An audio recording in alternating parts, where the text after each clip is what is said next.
Assaad Al Achi, a Syrian economist and civil society activist, provides an overview of the latest developments in Syria. This month, Syria's oil and gas sector saw several major announcements covering both offshore exploration and onshore gas redevelopment. However, these projects are likely to require complex maritime negotiations with Lebanon and Cyprus, while Syria's limited technical capacity for such talks may force it to rely on foreign partners or regional mediators. Gulf states, led by the UAE, are investing heavily in Syria to prevent any Iranian return.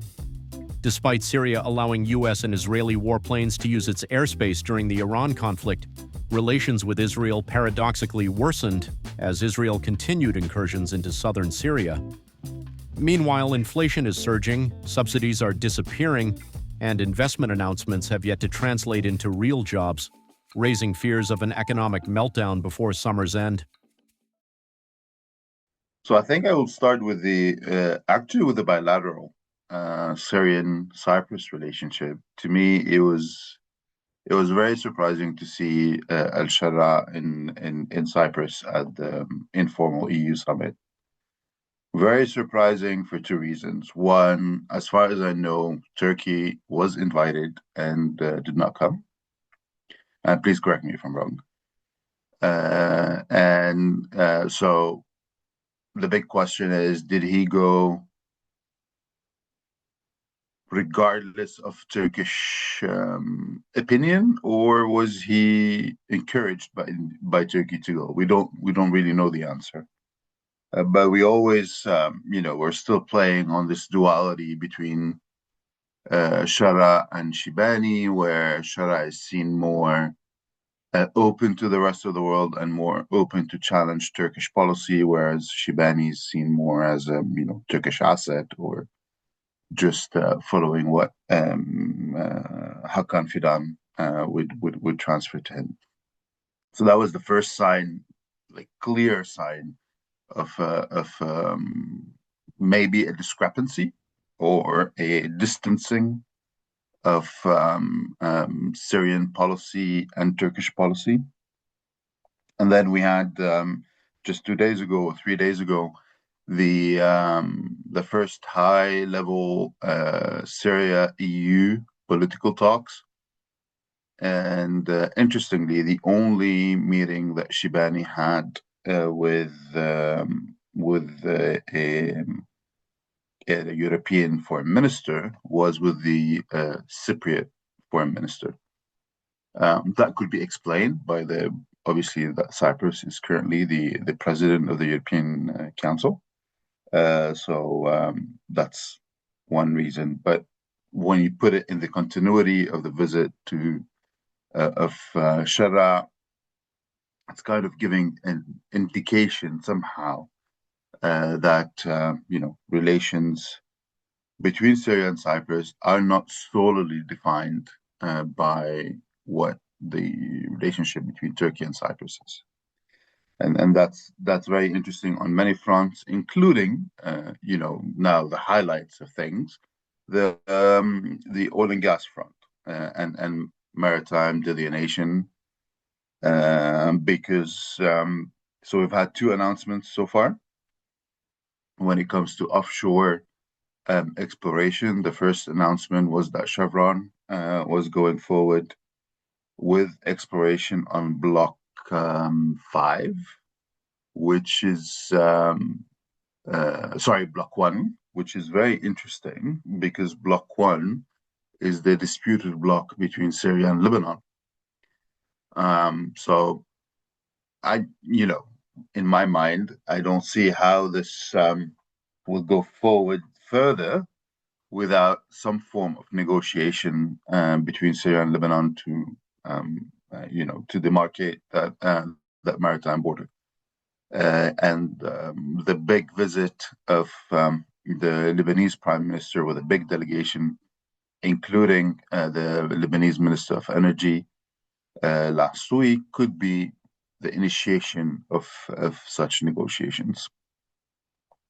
Then the second announcement came 2 days ago, and this time it's QatarEnergy with ConocoPhillips and Total that are starting a study for now, not a full exploration program, but a study of Block 3, which, if I'm not mistaken, extends into Cypriot waters, or could extend into Cyprus EEZ. So that also would involve some form of maritime negotiation between the two countries. And we'll see, how that drives forward. Would it be the companies negotiating, or would it be the two governments? I really have no idea how things are going to develop. But my understanding from my discussions with the Ministry of Energy and with the Syrian Petroleum Company, they and the Ministry of Foreign Affairs, they have no one, fully capable of negotiating, those difficult conversations on maritime demarcation. So will they therefore, either rely on their neighbor to the north, and I hope not, or otherwise, will they, use the good offices of QatarEnergy in one place, and then of Chevron in the other place to basically facilitate those negotiations? Remain to be seen. If we continue a bit on the oil and gas front, on the onshore gas developments, we also had the announcement of ConocoPhillips and Novaterra that they're going forward with the redevelopment of the Conoco de Resor gas plant. So that's the Tabiye gas plant in the northeast of the country that at one point was providing about 15% of the feedstock for different power generation stations in different places of the country. So that's quite important. But I think the more interesting one is that they're looking at redeveloping the Ebla gas project, which was in 2011 the biggest gas project in Syria, operated by Suncor, formerly known as Petro-Canada. But we haven't seen any announcements coming from the Canadian side, so it'll be interesting to see what kind of agreement there will be between ConocoPhillips and Suncor when it comes to taking over their Syrian assets. And that's mainly in the Shire gas fields, which are the largest non-associated gas fields in central Syria, in the Palmyra area. So these are kind of, the big announcements we've seen. They were all in the backdrop of the Iran-US war, which is interesting as well, that these announcements are still happening, although the region is completely destabilized by the war. And the investment program in Syria seems not to be affected. Not only it seems not to be affected, it seems that certain countries are doubling down. And that was my bet from day one.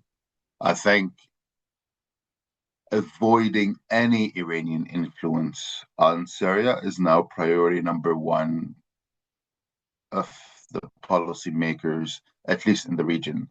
Not Israel, but the rest of the neighbors of Syria and beyond in the Gulf.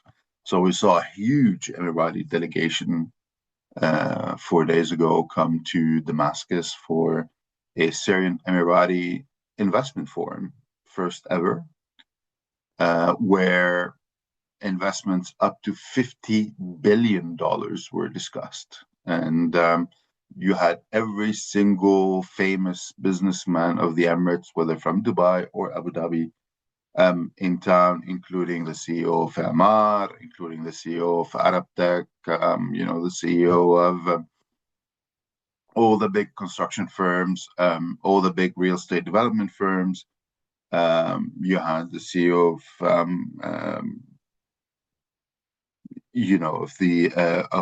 DP World, the the port operator, and the ones that operate the Tartus airport, which announced, on the backdrop of this investment forum, the acceleration of the redevelopment of the Tartus port, including, the bright new dry docks that they're planning to establish there, and putting a time frame. The time frame was 5 years. Now it has been reduced to 2 years and a half. So they're halving, their term, and doubling, accelerating the execution of this redevelopment of the port. We also had an announcement by a Syrian Emirati businessman, one of the most famous Syrian businessmen, Qaddah, who's from Daraa, that he's going forward with $10 billion of investments in Syria, and that they will start, execution next month, and promise to provide about 5,200 new jobs to Syrians.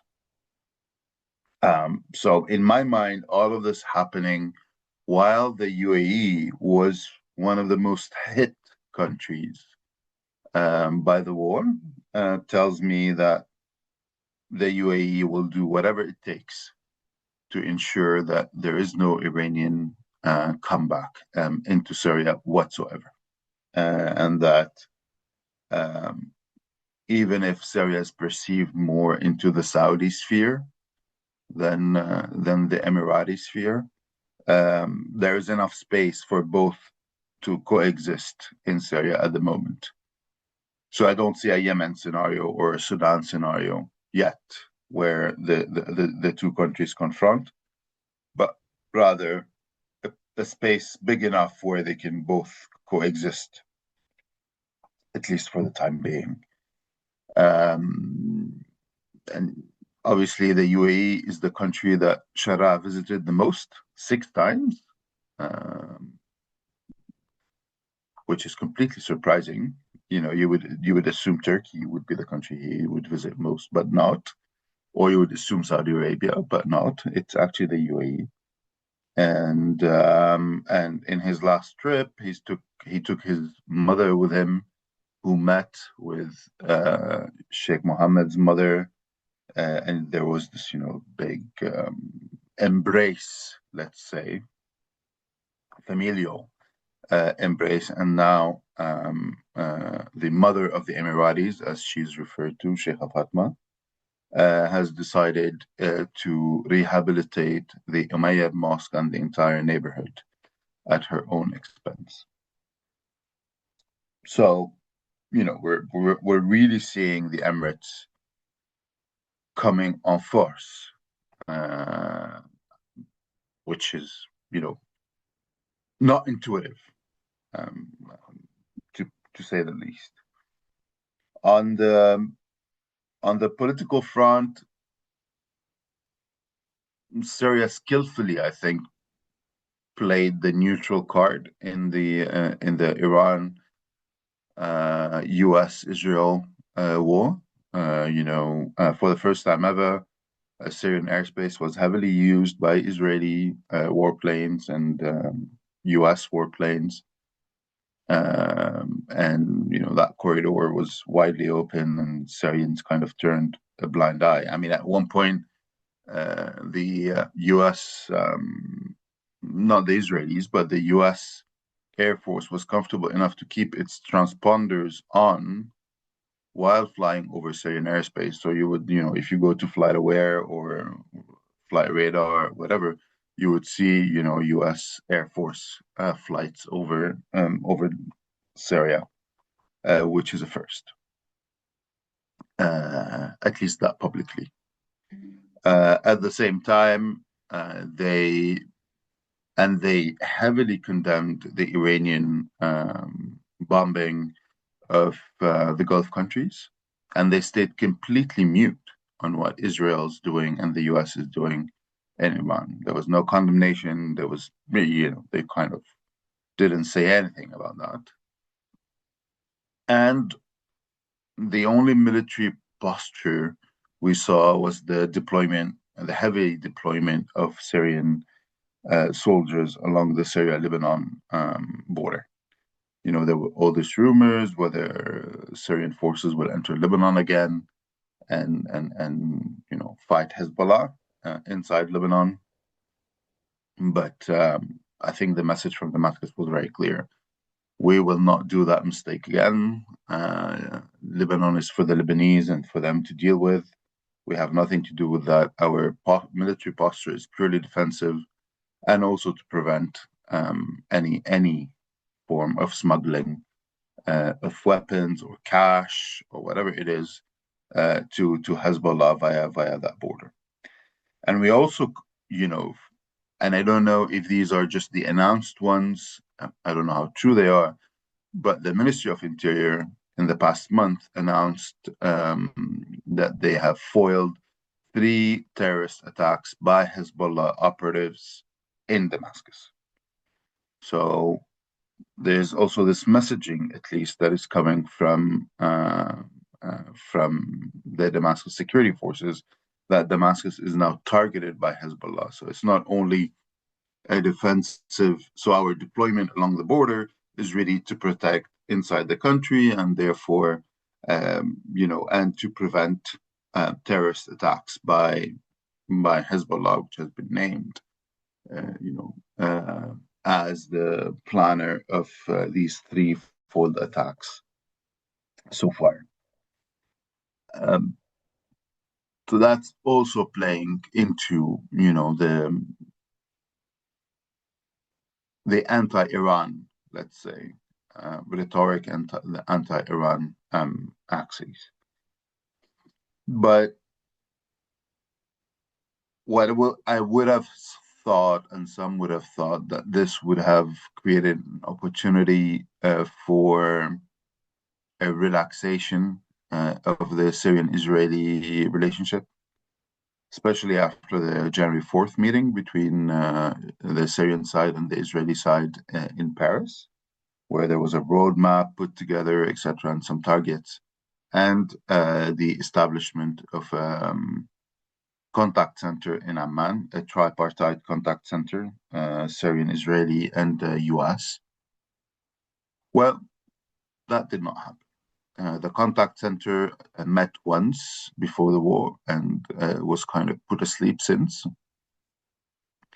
And the Israeli posture became even more aggressive rather than, cooperative or collaborative with the Syrian side, including a direct attack in Daraa at one point, and continued incursions into southern Syria, arrests of Syrian citizens.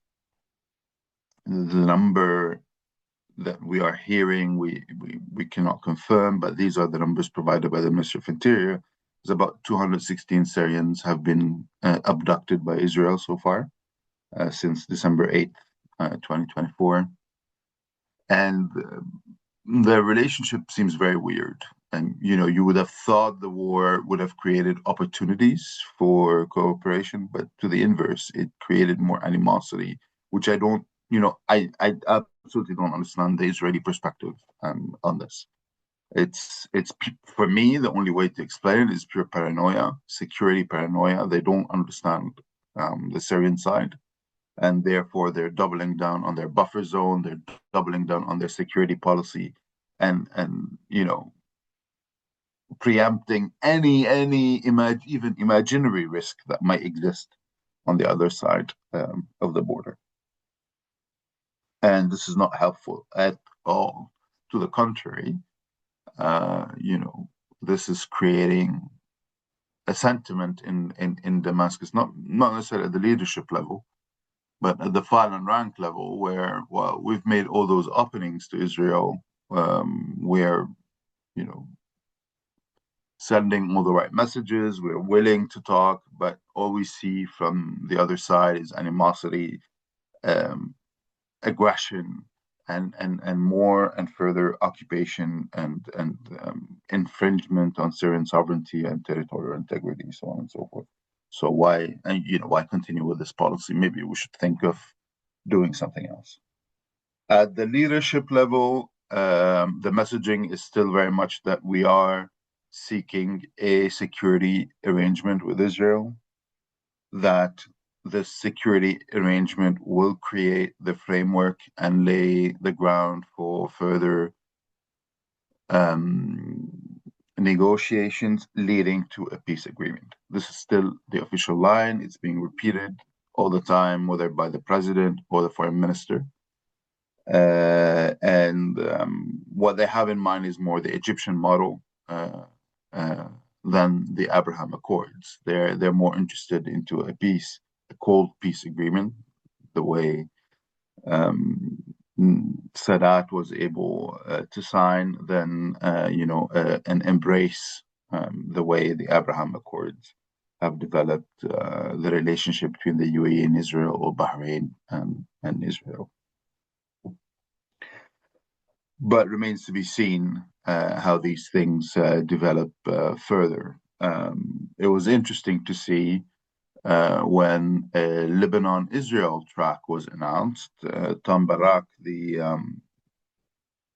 U.S. ambassador to Turkey, but also the U.S. envoy to Syria, basically published a quick tweet saying, no, the Syrian-Israeli track will be even faster, and we are heading very soon to a non-aggression agreement. And I'm like, where is he coming from? But and that's one of the things that I'm most worried about, is putting those two tracks in competition, because that would be harmful to both tracks. I see a lot of complementarity between the two tracks, but putting them in competition or at the expense of one another will eventually put us in the lose-lose quadrant, where both Syria and Lebanon will lose.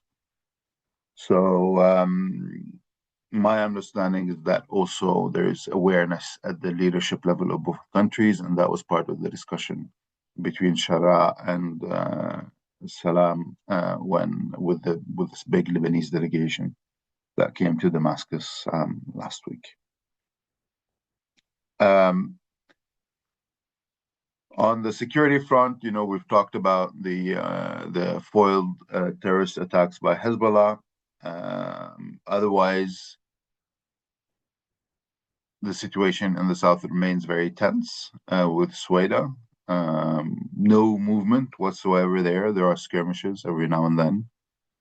But the roadmap that was agreed between the US, Jordan, and Syria last September to solve the issue of Sueda has not moved an inch. All we know is that 400 security forces were trained by Jordan and graduated last week. And the rumor is that they will be the ones, taking over the security positioning around Sueda. Jordanian interest there is mainly to prevent Captagon smuggling. So Sueda is back to being one of the largest producers of Captagon in the region, if not in the world. And that's their main source of income at the moment. And obviously, they're smuggling that via Jordan to the rest of the world, and to Jordan as well. And we've seen Jordanian Air Force hit in the past month twice certain what they considered Captagon production facilities or Captagon storage facilities in Sueda. So the Jordanian Air Force is quite active over the Sueda area, monitoring those, either the smuggling routes or the production and storage facilities. But other than that, really no movement. It's getting, more and more entrenched. There was a hope, especially around the issue of education, that some form of negotiation between the central government and Sueda will allow for 12th grade and 9th grade students to come to take their exams in Sueda unfortunately, negotiations fell apart. And now the only option for 13,000 students is to every day go take their exam in Damascus suburbs and come back to Sueda, which logistically is a nightmare. It's very expensive, etc., etc. And obviously, there is no trust, and you don't have security guarantees. So if the negotiations don't resume, we're heading to about 15,000 students not being able to pass their high school exams, which is horrible. Both sides are playing the blame game. It's very hard to say one side is right and one side is wrong. Both are equally gullible. And from Hajari's side, they insist that only examiners and monitors are allowed in, but no security forces. And from the Syrian side, they're saying, well, we don't trust you. Therefore, we need a small security escort to come with the examiners and the monitors. And that's where, the negotiations fell apart at that point. On the economic side, and I will end there. We've talked about this, the Emirati Business Forum, Investment Forum. So you have all those nice and dandy announcements, but on the ground, the situation is deteriorating heavily. The Syrian pound is losing its value. Inflation is coming back and coming back in all force. There are price items in Syria that are as expensive, if not more expensive, than London, which is crazy. At the same time, the central bank seems to be completely either unaware or unable to control whether the currency depreciation or the current inflation wave, that is driven by several things. Obviously, by the war and the rising prices of fuel around the world, but also the lack of peace dividends that people were expecting, after all the big investment announcements last year by Qatar, by Saudi Arabia, where a lot of those projects did not formalize, and therefore we don't have a proper employment strategy, and unemployment is still at its highest levels ever. So purchasing power is diminishing by the day, and government subsidies are disappearing. On bread, on fuel. Fuel prices are at the international level, if not higher. So while the government seems to be completely retracting from the welfare model, whatever socialist strategy the previous regime had, if we can call it as such, and moving to a pure capitalistic model, it is completely destroying the social role of the state and any social net that the state was providing. And poverty is now very visible on the streets of big cities, Damascus, Homs, Aleppo, Latakia. It's you can see it, clearly. And it seems we're at an impasse where there are no indications that things are improving. You only have announcements of big projects without implementation that create all this hype, but eventually don't deliver anything. No jobs, a crippling economy, prices going up, and no role whatsoever for the state to protect at least the most vulnerable. So I am very pessimistic when it comes to the economic situation, and I fear a complete economic meltdown before the end of the summer, that quick.